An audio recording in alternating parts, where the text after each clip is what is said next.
Depression by Geoffrey Amir. I was 21 years old studying in a university in Port Elizabeth when I first met the black dog.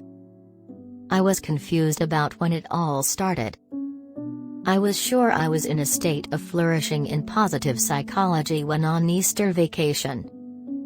I remember feeling like I had entered a new phase of my life. I felt on top of things and overwhelmed with what I realized to be my place in the world.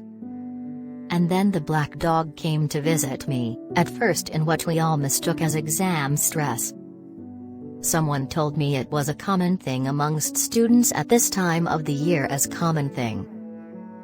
This simplification made me second-guess myself around what I have known in all my academic life.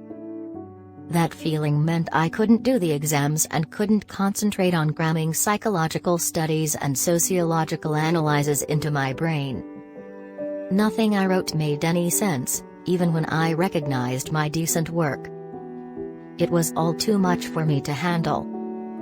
Not knowing what to do next, I decided to go away for a while. So, I went to see my mother in KZN.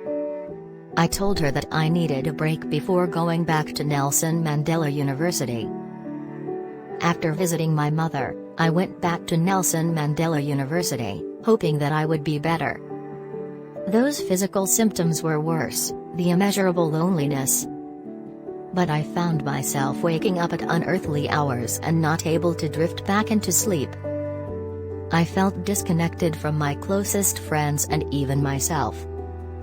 I called my father all the time to avoid being alone with my thoughts. Everything seemed so overwhelming. When I was alone, I wanted to be around people. However, when I was in the crowd, I felt the grip of loneliness and an unbearable sense of touch. I felt stressed out all over me. Somehow, I knew it was depression but wasn't sure how to deal with it and the origins of dark stuff. The black dog lingered longer. I didn't want to go to any of the groove events I had paid for. Instead, I constantly craved to lie down and do nothing. I couldn't communicate with anybody though I wanted to. The black dog silenced me. Still, the black dog lingered, and I was confused with certain people that I love dearly.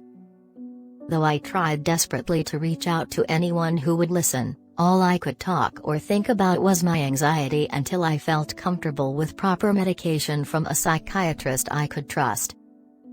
Follow, like and subscribe for Part 2.